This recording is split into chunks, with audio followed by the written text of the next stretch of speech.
Crumbl is a dessert company that began in Logan, Utah in 2017, and it's rapidly grown into a viral sensation.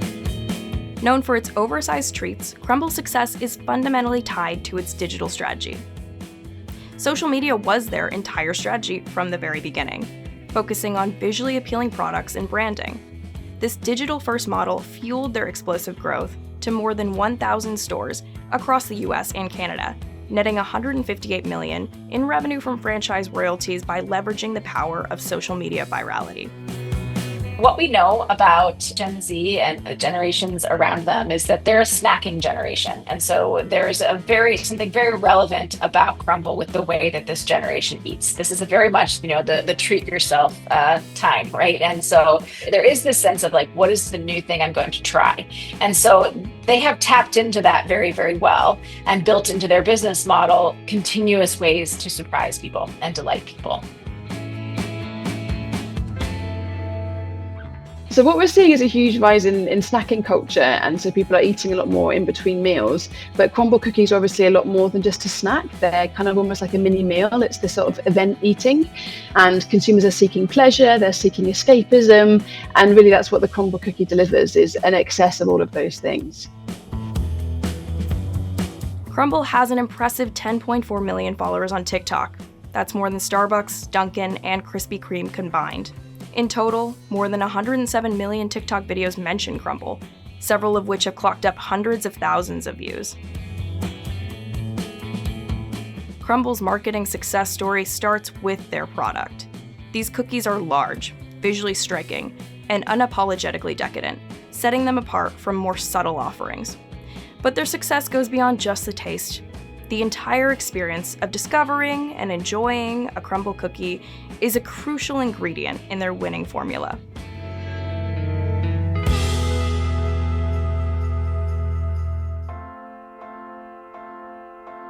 They have also done a really good job of leveraging their brand assets, tangible things like the pink box.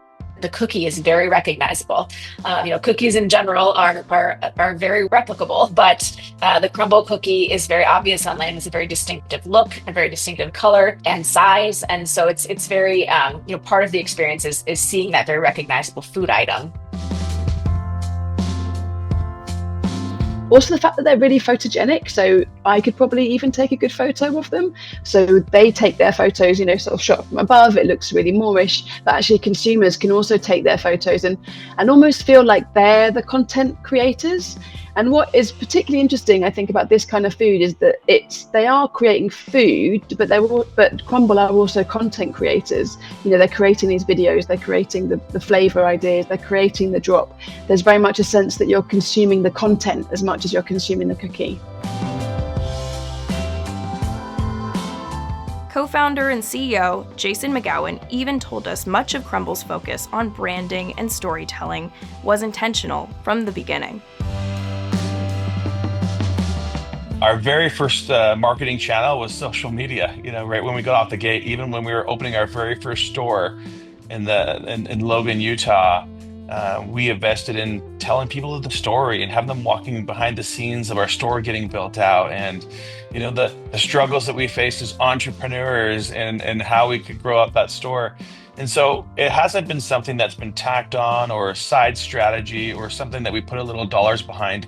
It's been really our entire strategy, which is to invest in social media and have our customers come along for the journey.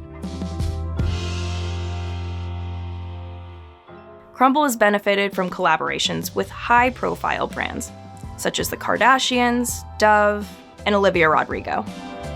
According to McGowan, this cross-promotion has proven highly effective, with many individuals discovering Crumbl through these collaborations.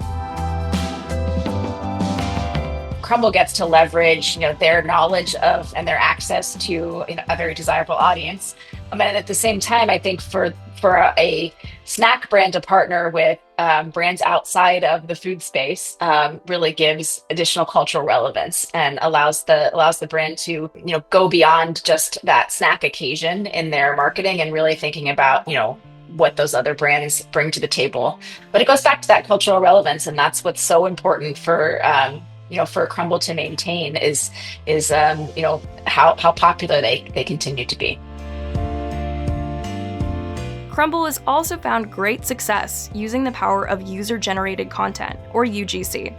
The extensive mukbang and ASMR content dedicated to their brand exemplifies a rare form of social media engagement, relinquishing brand control to foster organic conversation.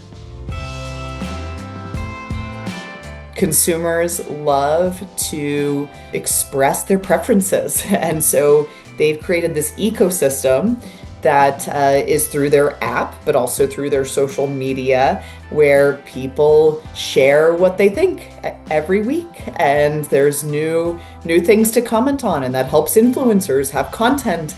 And so there's this really kind of self-reinforcing ecosystem.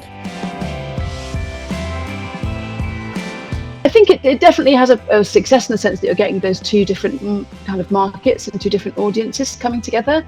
The fact that soap and cookies worked really well, I think, just goes to show that anything is possible in the internet. It's a strange place, and sometimes the weirder the better.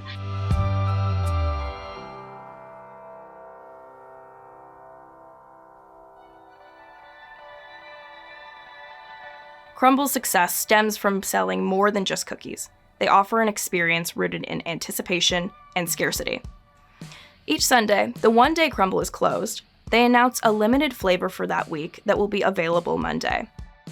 That keeps people glued to Crumbl's social media and creates a new reason for even the biggest cookie fan to keep going back for more. The fact that they are really good at introducing new flavors and variety. Everybody wants to try new things, and that's a really big part of what keeps people coming back for more. But even more than that, there's kind of core psychological concepts involved here in terms of scarcity and creating urgency.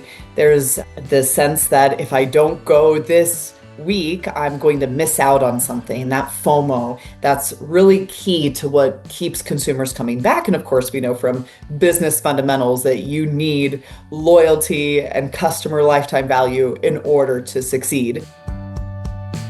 While positive customer engagement is generally desirable, rapid growth also brings negative feedback and the risk of public criticism. As the business expands, it's faced increased scrutiny. Over the past 2 years, Crumbl has faced criticism about the nutritional content of their snacks, and the company faced an investigation by the U.S. Department of Labor over child violations. Crumbl CEO Jason McGowan acknowledged news of the child labor violations within some franchise locations, stating the issue arose from franchise owners wanting to involve their children in the business, which is against regulations. Anytime you're this big, you're going to get critiques, not just for your product, but for your practices. And I think as long as they can address them with respect, and from what I saw in the legal battles that that we just mentioned, whether it's child labor laws or trademark infringement, they've come out with messaging that is on brand. It's consistent with their sort of we're in the end like a big company that feels local. I would definitely say they need to be careful. They're already operating kind of at the ceiling in some respects, having to figure out new approaches. They can't just open up new stores anymore. There's some contraction. So they're going to have to make sure that they get ahead of this and hopefully keep their audience still thinking that they're genuine. They've definitely set themselves apart, I guess, in terms of success and in this particular moment. But, who knows how long it's going to last? I mean, ask the guys who are making unicorn lattes or cake pops a few years ago. That was their moment then. And this is Crumbl's moment now. And probably in about 3 weeks' time, it's going to be somebody else's moment. And that's just the nature of how this particular category of food works. It moves really fast. It blows really high, and then something else will kind of come along afterwards to kind of fill in that space, because you can't stay that high on that much sugar for that long. It's just not sustainable.